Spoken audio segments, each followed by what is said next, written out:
Joining us now on the line is our friend, the Congressman from Mississippi's 4th Congressional District, Steven Palazzo.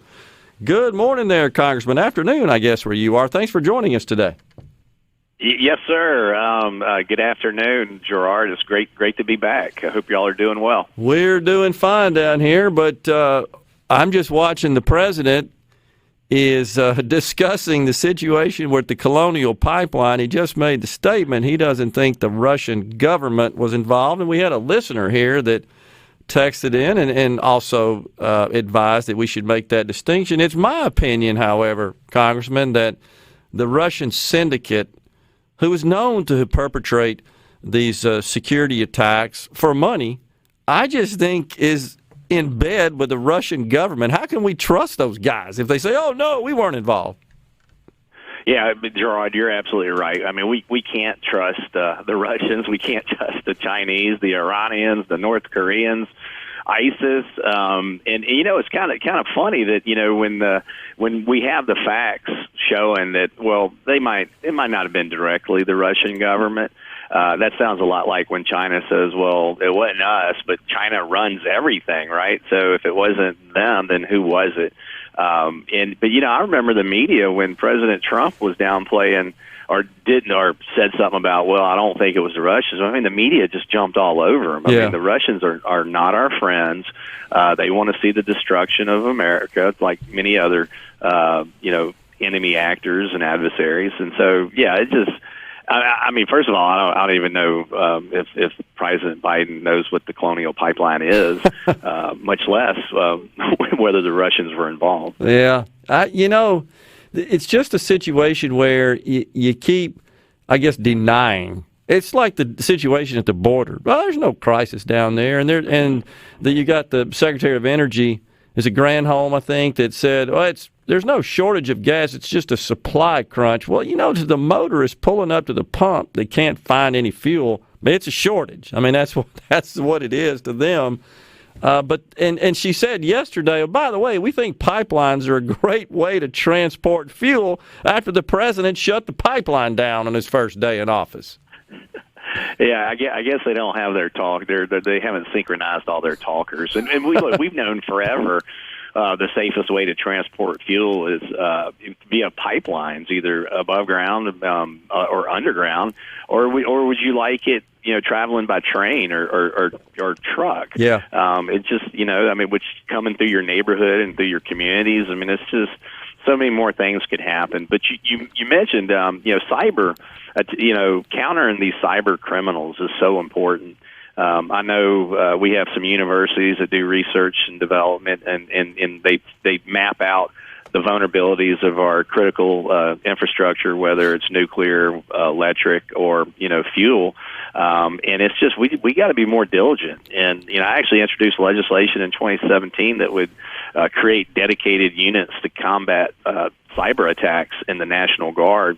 And we just need to be focusing on these real threats that are out there, whether it's the border, which I know we're going to talk about in a minute, but there's so much more we can do, and instead they're focused on they're more interested in allowing biological men to compete with young girls for athletic scholarships. It's just outrageous. Well, yesterday along those lines, once again the president suggested that the number one threat to this country was white supremacy.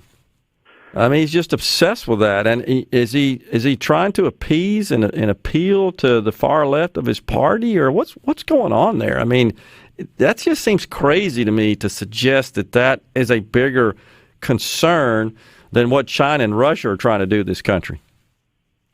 Yeah, I think it's a narrative that it all kind of started with the riots in 2020. Yeah.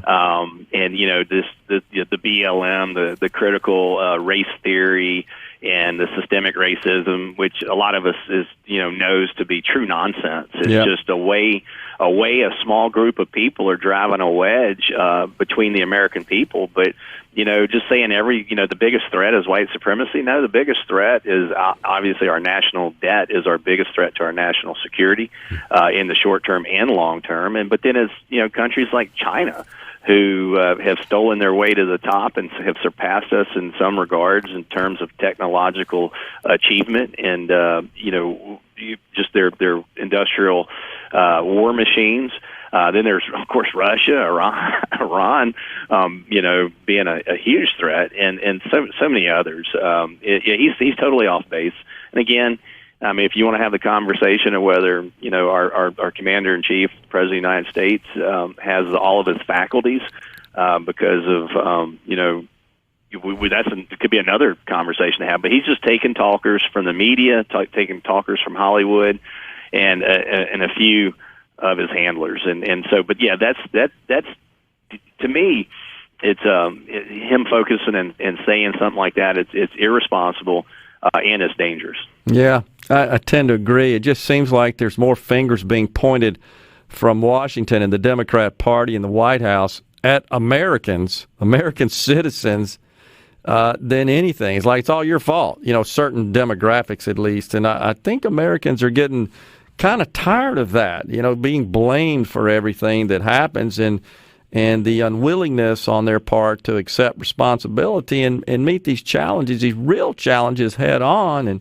he doesn't seem to have any concern whatsoever about spending money. He's made that very clear. And I know a lot of people will say, well, the Republicans didn't either, but we're talking about that times multiples of dollars. That is just unfathomable, the amount. And I know the Republicans have had a meeting with him, the leader in the House, McCarthy, and over in the Senate, McConnell, and came back and said, well, we didn't really get very far. He's bound and determined to spend a bunch of money and raise taxes. Yeah. I mean, basically, again, you go back and look at the first 100 days of Joe Biden, you can point to 100 ways he's just messing up America. We had go back to the good old days before COVID. We had a record economy. We've rebuilt our military. We had historic peace agreements. We were energy secure. We had a path to the moon and beyond. Things were just going well. Again, record job creation, minority participation. Under Donald Trump was at the greatest it's ever been in America. No other Democrat or Republican president has matched that. And it's just like they are hell bent on repealing and reversing all the great gains. And I don't know why they're so afraid of making America great again under Trump and the Republicans in Congress. We were able to do that. But you look at the world theater now, what's going on in Israel, and Hamas, Iranian-backed proxy of their government. It's almost like the historic peace agreements ended when Joe Biden became president. And but the media doesn't cover these things, Gerard. I mean, they now conservative talk radio and maybe one or two TV media outlets, but other than that, I mean, they are just whitewashing and glossing over everything this president and his handlers have done. It's putting America, it's weakening America, and we have to correct it, and we have to correct it fast. Yeah, and of course the president appointed and assigned his vice president to essentially oversee the situation at the border, and she still hasn't been. I just don't understand that. How this is a physical problem. You have to observe it to truly appreciate it and understand it, and to talk to the people that are dealing with this every day. And in the trenches, are we ever going to see her get on an airplane? She's got access to one and take herself down to the border to observe firsthand. Yeah, I listen. I mean, you're right. You got to go down there and you got to, walk the border. Talk to the Border Patrol agents, talk to the local sheriffs, talk to the local Chamber of Commerce's, your ICE agents, your National Guard members that are down there helping with the mission, to see it firsthand. And I remember when the government was shut down over the border wall. I was on the conference committee on Homeland Security, and we were sitting here, we were debating, the opening up Homeland Security and ICE. And I had a simple suggestion: why don't we get on a plane? Yeah. And go to the border. We went to Laredo. We went to New Mexico. We went to San Diego. And, it was absolutely everything that we knew. I mean, we needed more wall. We needed more technology. We needed more boots on the ground. And it was working. And we had a bipartisan bill to build the wall. And, again, within hours, if not days, Biden reversed all the successes that we had on the border. Can you hang with us, Congressman? We got another segment. I got a couple more questions for you. Oh, absolutely. Congressman Steven Palazzo is our guest. Stay with us at JT. Our guest is Congressman Steven Palazzo, represents Mississippi's 4th District. So, Congressman, the Democrats seem to be really hell-bent on getting this H.R. 1 through. Yeah, and we know why, right? A lot of the permanent control is why. Yeah. Chuck Schumer, when he said we're going to transform America, we got big, bold plans. Yeah. And a lot of the things that are in H.R. 1 is what they were successfully able to do in Georgia, Wisconsin, Michigan, and Pennsylvania, and that kind of turned the tide of the presidential election. And so they're trying to bake this into law where, one, it will strip states of their constitutional right to basically run and conduct their own elections. It will be an infringement on the First Amendment right of freedom of speech. And it will just basically lead to decades of just Democrats winning seats that they should never win, and giving your taxpayer money to candidates. Like, is a 20-1 match? I can't remember, but it's just awful. It's just awful, and that's why elections have consequences. They're going all out to transform America in the next 2 years because they know what they're doing right now. The American people are going to reject at the voting in the voting booths in 2022, and they're going to return power to the House and power to the Senate because the majority of the American people do not like the direction these liberal progressives are taking America, to full blown socialism. It's quite scary. Yeah, and it truly is, and. But they just seem to be really bound and determined to push that through. And we've had Secretary of State Michael Watson on the program numerous times discussing that. It was almost, certainly from a federal elections perspective, it would almost diminish the need for the secretaries of states and the bodies that oversee elections in the 50 states. Yeah, I mean, they would absolutely have almost no role.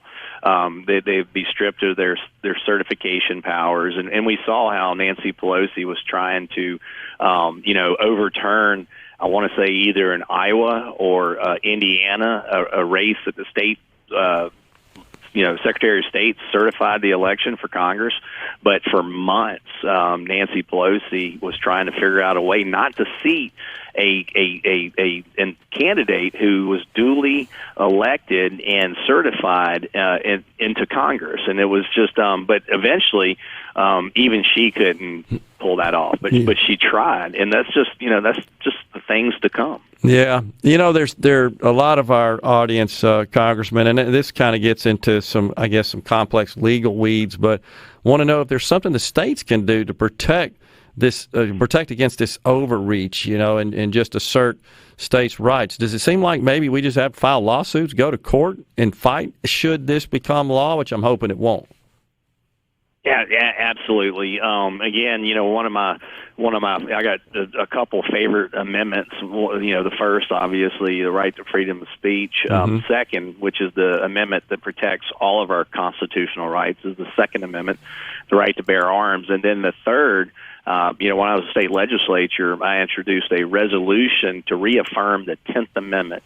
Back then Billy McCoy was Speaker of the House, so I couldn't get it through the House. But I wanted to send the Speaker, I wanted to send the Majority Leader at the time to reaffirm the 10th Amendment, protecting state rights. And so, I think it's going to be incumbent upon our legislatures and our governor, our attorney general, and our secretary of states to sue and be prepared. Don't wait for it to happen, because there's a good chance it will happen, and we just got to be prepared. And there's national organizations that are there to protect our constitutional rights as well.